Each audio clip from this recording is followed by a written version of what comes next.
So Musette, when we look at this piece, at first we see that there are lots of dynamics. So we start with the mezzo forte, and then at the end of the line we have a crescendo, we have a decrescendo, then we have a piano. Although it's likely that Bach didn't write in these dynamics, we should still try to follow them because they are in the book. We have a mezzo forte, and then in the second line we have a forte, so we should be a bit louder than we are in the first line, but then we see that we end the piece with a piano. So the end of the piece should be quieter than the forte and mezzo forte sections. So if we have, in the second line, if we have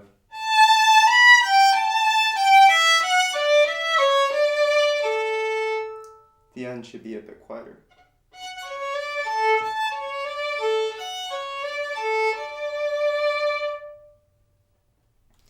In this piece, it should be sweet. You should have legato bows. It shouldn't be super harsh sounds. We want to relax our arm, so you don't have too much pressure on the string. But something else I want to touch on is these eighth note runs, because these eighth note runs are difficult for two reasons, I would say. The first one being that intonation. We want to make sure that all our notes are in tune. It's all about practicing these passages slow. So I'm just going to take the one in the first line. So we have open E, 2, then 3, and the 3 should be close to the 2. This is the C sharp and the D.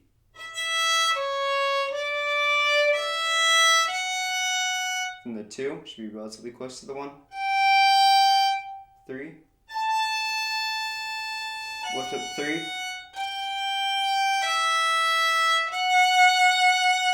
I think I was backwards with the bowing, but slow practice making sure we get all those notes in tune. But with these eighth note runs, we also want to make sure that we have an evenness in sound. So, for instance, all the notes should sound relatively the same, whether we're in a lower part of a bow or whether we're in an upper part of a bow. So when we drag our bow across the string, it should sound even. We shouldn't have a sound that's louder towards the lower half of the bow, near the frog where it's heavier, and less sound near the tip where it's lighter. It should all be even. And like intonation, we can work on this slowly. Let's start out playing it slowly and with separate bows to make sure that all the notes sound the same regardless of whether we're going up bow or down bow. So this time I'm going to choose a different passage. I'm going to choose the one in the third line. Starts on the 4. Stretch our 4. We don't want it to be too low.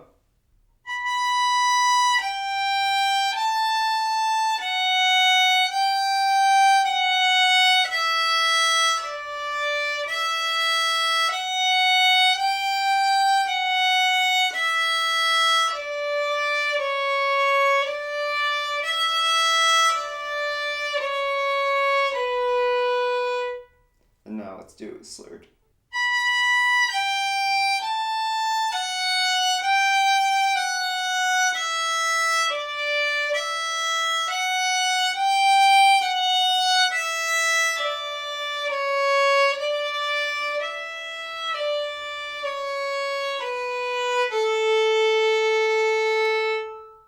If you hear my sound, it's all even. All the notes sound the same regardless of where I am in the bow.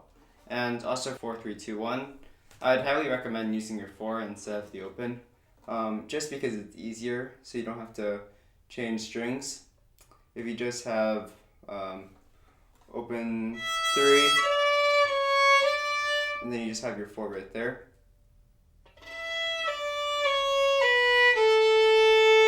Just make sure it isn't too low when you have your 4, so you want to make sure that your 4 is high enough and you stretch far enough.